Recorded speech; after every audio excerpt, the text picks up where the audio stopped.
Ni vipi mambo ni aje bwana Hot Data 24 na mwana new trending. Kitu nachokusogezea kimekuwa ni tatizo kubwa sana na janga kubwa ambalo linazidi kutokea haswa kwa masuperstar hawa wawili, nikimzungumzia Diamond Platnumz na Zuchu. Na hii ni baada tu ya ndoa yao kuweza kufungwa na kuweza kuonekana ilikuwa ni ndoa fulani vya kisiri sana, na ikawa ina mambo mengi sana ambayo yameweza kutokea kwa sababu ni ya ghafla kwa kiasi kikubwa sana. So Zuchu amekuwa ni mtu ambaye ana furaha sana kwa sababu hiyo ilikuwa ni ndoto yake ya muda mrefu sana kuweza kuolewa na Diamond Platnumz, na ameweza kuipigania kwa hali na mali.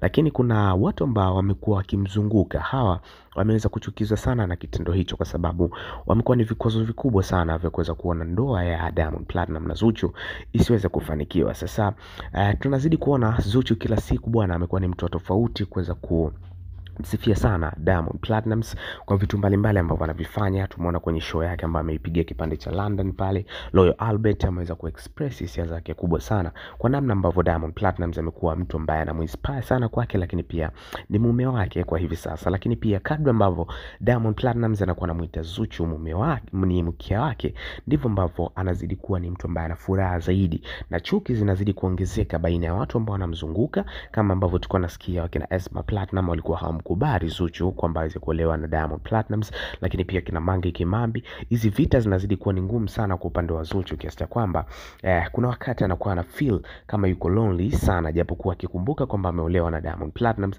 ni kitu ambacho kinazidi kumpa nguvu kubwa sana. So kwa mashabiki wa Zuchu inahitajika kuendelea kumuombea kwa namna moja au nyingine, kuendelea kuhakikisha mnampa support kubwa sana ili azidi kupunguza zile stress ambazo anakuwa anakumbana nazo.